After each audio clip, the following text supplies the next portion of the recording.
afternoon. I'm going to start by telling you a little bit of a story. Some of you may have heard this one before, but I hope not all of you.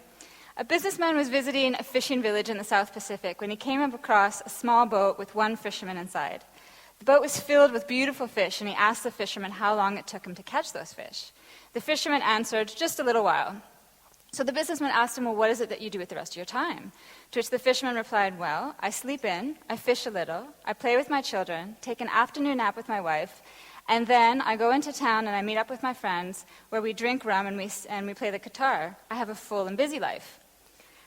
The businessman scoffed and went, I have an MBA, I can help you. What you need to do is you need to stay out longer and fish more fish. With the profits you make from that, you can buy yourself a bigger boat. With the profits from the bigger boat, you can buy yourself several boats until you have a whole fishing fleet. Then you can eliminate the middleman and sell directly to the processor, eventually opening up your own cannery. You then have to move your operations from this small island to Australia, then LA, then to New York, where you can manage your expanding business. The fisherman then asked, well, how long is this going to take? To which the businessman replied, 15 to 20 years. And then what happens? That's the best part, said the businessman with a big smile on his face. When the time is right, you could announce an IPO and you could sell your company stock to the public. You'd become rich. You'd make millions. Millions, said the fisherman. And then what would happen? Then you could retire, move to a small village where you could wake up late, fish a little, play with your children, take an afternoon nap with your wife, and go into town and meet your friends in the evening for drinks. People love to poke fun at MBA and business students. Who here has an MBA? Put up your hands. What? Who here has a business degree or working on a business degree? Okay. Who here wants to do a business degree? Wow. So then you'll understand when I say that when you talk about MBAs, it elicits a whole variety of different responses. Some people, you get a lot of respect when you say you have an MBA, especially if you graduated from a top program. But other people assume a lot of things about you, who you are, what's important to you, some of which is true and some of which isn't. I've heard people tell me that having an MBA makes you detached from the real world, that you have a distorted view based on maximizing shareholder value. The media loves to poke fun at people with MBAs. They love to mention whether the latest CEO or manager to mess up a company had an MBA, almost to say that it's the fault of the degree rather than the individual. And when it comes to sustainability, we never think of business graduates as being part of the solution. Often they're seen as a big part of the problem. One has only to open a newspaper or turn on the TV to realize that we face a range of problems on the planet today, environmental, social, and economic. All the actors have a really important role to play, NGOs, community groups, government, but it's perhaps the business sector that plays the most important role, not just in terms of philanthropy and giving, but more importantly in terms of the way that they do business. Luckily, businesses around the world are getting more and more engaged in sustainability in all its shapes and forms. They're realizing that this goes way beyond just being a passing phase or a marketing tool. This is an exciting business reality, one that individual employees want to get involved in and that businesses are increasingly benefiting from. As they continue to move forward in sustainability, they're realizing that there are new challenges and problems that arise. Challenges and problems that the next generation of managers and leaders are going to need to deal with. So you would assume that business schools would be teaching this next generation to be able to deal with those problems. The challenge is that they're not, and this is what I'm here to talk to you about today. I truly believe that the education sector, and in particular business schools, play a key role in moving us forward in terms of sustainability. If we change the way that the next generation of managers and leaders think and act in terms of sustainability, this will lead to broader changes in the way that we do business around the world and start to solve more problems than we create. I give a lot of workshops with students, faculties, business schools, and businesses. And last year I had the chance to go to Mexico to do some workshops in the north there. And after one of the workshops I did with some senior executives, one of the owners of a mid-sized business came up to me after, and he said, at first I had no interest in all this sustainability stuff. This is something that rich countries and rich companies are on about, but it had nothing to do with me. But he said that he supplies to a large multinational, and this multinational has started getting really engaged in sustainability. So he said that because of that, this multinational is really pushing its suppliers to get involved as well. At first, he said he was really frustrated that he had to waste his time looking at these issues. But he said the more and more he looked into these issues, the more interested he got. He put a group of employees to look at these issues, and he said, it may sound silly, but they started showing up for work. They started showing up for work on time, and they were truly motivated and excited about this new project. He said that they very quickly found some ways to save him some good money. First, by increasing efficiencies, by minimizing waste. They found some opportunities to sell one of their waste streams to a nearby company, which was something that they had never considered before. They then started looking at ways that they could bring sustainability into their existing products, and actually got some inspiration about how to create some new products and services around sustainability. Because of all this work that they were doing, he said they started getting calls from other multinationals and other companies around the world and in Mexico who wanted to work with them. He also said he was starting to get a lot more CVs from graduates who wanted to work for a company that truly believed in these issues. So he decided he was going to hire some MBAs, and it wasn't something he had done before, but he thought that these MBAs would know more than him about sustainability, and that they'd be able to move the company forward not just in sustainability, but in a way that would strengthen and grow the business. I remember him telling me after that he was really surprised and disappointed when the interview started.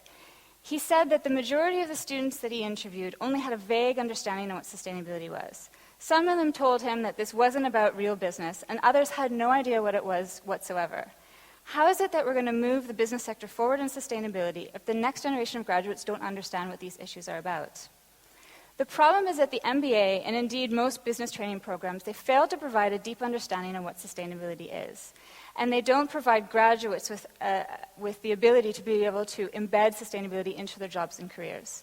Instead, it's often presented as an add-on, as a save-the-world approach, as something that's not connected to the key messages and frameworks in the curriculum. A lot of students have told me that when sustainability is brought up, it's brought up right before a midterm, or it's brought up on the first day of school and then never again. And the implicit message of this is that sustainability is only relevant to those people who choose a career in this topic, despite the fact that increasingly this is going to be part of all of our jobs. A lot of schools will tell me that sustainability, that they're doing their part. They approach it like a checklist. And what they do is that they have their elective on climate change, they have a core course on ethics, and they have a faculty member looking at sustainability, so they're doing their part. Others will say that the challenge as well is that faculty themselves are often not equipped to be able to teach these issues. The other thing with the MBA is that it's all about training the next generation of leaders. But this next generation of leaders is so busy trying to find the jobs of today. And the jobs of today require of them something slightly different than we need of them tomorrow. In addition, the MBAs themselves are judged based on the salaries of the jobs that they get today. I had a really powerful conversation with a dean a few years back who told me that despite all of the work that they were doing to embed sustainability in the curriculum, they could never do really well in the MBA rankings. And he said that there were two reasons for this. First, he said that a lot of the students were choosing alternative kinds of careers where they were getting lower salaries. But he said the second reason was that they had a much higher percentage of women in the program than most other programs. And amazingly, in this day and age, women were still making less money for some of the same jobs as their male counterparts. So MBAs are stuck in this game of rankings. So what does a girl like me do in a world like this? I left the UN, where I had been working in sustainability issues since I was very young, to pursue an MBA. My colleagues at the time, I remember very clearly, they went into shock. A lot of them thought that the business sector was the cause of a lot of the problems that we were trying to solve, and that the MBA would make me evil, and that it would make me see the world in an oversimplistic and dangerous way. In a sense, that's why I chose to do the MBA. I felt that if we really wanted to move forward, we needed to get the business sector engaged, and I wanted to understand how that business sector thought and acted. When I started, I was surprised that the students were interested in these issues, but they weren't quite sure how to balance that interest with a career post-graduation. Many thought that it was a choice. You either go into a traditional business career, or you go into something more meaningful, like an NGO or a community group. Often when sustainability itself was being brought up in our classes, it wasn't being brought up in a way that was useful or relevant to the majority of students. And that's when I started asking myself, if we want to move forward in sustainability and we need the business sector to do that, we then need to make sure that our graduates actually have this knowledge to be able to do that. Shortly after I graduated, I had the chance to go to Australia, which is a beautiful, beautiful country. And there I was introduced in the city of Melbourne to a small company that sells used bikes. And this company is called Montanai, and they have a sign outside their premises that explains what the word means. Some of you may have heard this word before. It's a Japanese word that means a sense of regret when the intrinsic value of an object or resource is not being properly utilized. To me, the MBA is Montanai. When we talk about sustainability, we fail to talk about the key role that business graduates could play in making that vision a reality. Last year alone, 500,000 people graduated with business degrees from over 12,000 institutions around the world. 500,000. And this number is growing. Imagine the impact if all those graduates not only understood what sustainability was, but knew how to put it into practice in their organizations in a way that made sense for the environment, society, and for those businesses. Considering that business graduates find their way into virtually every type of organization on the planet, from NGOs to government to community groups, imagine if these organizations slowly started filling themselves up with people who understood that the balance was part of the way that they did business. Imagine the impact that that would have on our businesses and on the world. And it wouldn't take long to see a difference. A generation, perhaps a few years. 500,000 highly motivated people in key organizations around the world is a lot of people. And we wouldn't even have to wait until they graduated. I remember when I was a student, I was really jealous that design students were constantly being approached by businesses to come up with visions of the world of the future and solutions to different world and sustainability problems. Why aren't we asking business graduates and business students to do this? Business students are a highly motivated group of people who have backgrounds in all sorts of different disciplines. Why couldn't we throw some of these seemingly impossible sustainability challenges at this group of students? You could have a finance class which is all about figuring out the value of an endangered rhinoceros. When I was at the UN, we had a saying, which was, if every consultant that went to go see a water problem brought a bucket of water, that community wouldn't have a water problem anymore. What if MBA students themselves weren't just hearing and learning about these issues, but actually creating, testing, and putting into place innovative solutions to the world's problems? Imagine what the world would look like then. But it wouldn't just be big international programs, it would be problems at a community level as well. The UN Global Compact did a survey that said that 1 in 4 CEOs believed that the lack of skills and knowledge of their middle and senior managers was the key reason why they weren't able to move forward in sustainability. If you combine this with the fact that the majority of small and medium-sized businesses would like to move forward in this area, but often lack the resources and the skills to be able to do so, why couldn't business school students provide those resources? I was reading lately about a series of banks in North America and Asia, and they've opened coffee shops in the front of their premises. And the idea is that they want more people to come into the bank.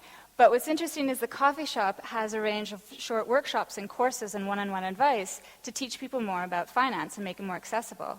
Why couldn't you have something similar in business schools, where individuals could go in, community groups, NGOs, not-for-profit, small and medium-sized businesses, and get advice from students, from faculty, about how to move forward in terms of sustainability? Imagine the impact that that would have on our communities.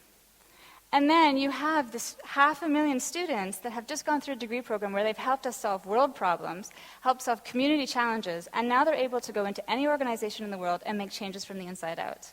Imagine the impact that that would have on all of our businesses. As individuals, we have a lot more power than we think. Businesses at the end of the day are made up of individuals such as ourselves, individuals that make decisions on a day-to-day basis that affect the world around us. As consumers, we make decisions every day that send strong messages to companies about what we are and are not willing to buy. Our decisions may seem small, but they're not. The decision to change a supplier, to give our team members more time to explore these issues can all have a huge impact. I've heard a lot of people say that in order to make an impact, you need to quit your job and go work for a not-for-profit. This isn't necessarily the case. I think that the biggest impact that we can have is by making changes to our own jobs from the inside out. We need to take sustainability out of specialized departments and make it part of all of our jobs. Who here has a job? Put up your hand. Who here wants a job? Put up your hand. Who here has a degree of any sort or is working on a degree right now? So I'm talking about business school students, but it's not at all limited to business school students. Imagine if in all of our degrees, in all of our in-house training programs, in all of the training that we receive, we were taught how to bring sustainability into those jobs. Imagine the impact that that will have. We often hear about how important it is to teach young people about sustainability right from a very young age. I've actually heard some people say that it's the responsibility of primary and secondary education to teach young people about sustainability, and that if you reach tertiary education without this knowledge, it's too late. The problem is that when they're young, we create these little mini eco-warriors, and we send them off to university to learn the skills and tools that they need for their future careers. There we tell them, listen, all that stuff about sustainability, all that is really nice, but that's not what's going to get you a job. That's something that you do after work. It's not compatible with work. We need to teach ourselves, our students, and our employees how to bring sustainability into their jobs. We need to teach ourselves how to take the values that we have at home and in our daily lives and apply them to our work rather than keeping it separate. We're educating another generation of leaders to work in a world that we have no idea what it's going to look like in the future. But we know that they're going to be creating it, and the least that we can do is give them all the tools and skills to be able to do so. But every year that another class graduates from any discipline without the skills and knowledge to bring sustainability forward is an opportunity wasted for the planet and for society. There's a newspaper in Singapore which is 60 years old, and they've recently done a major revamp of the newspaper. And this is in a time when people are talking about how the newspaper is disappearing and dying.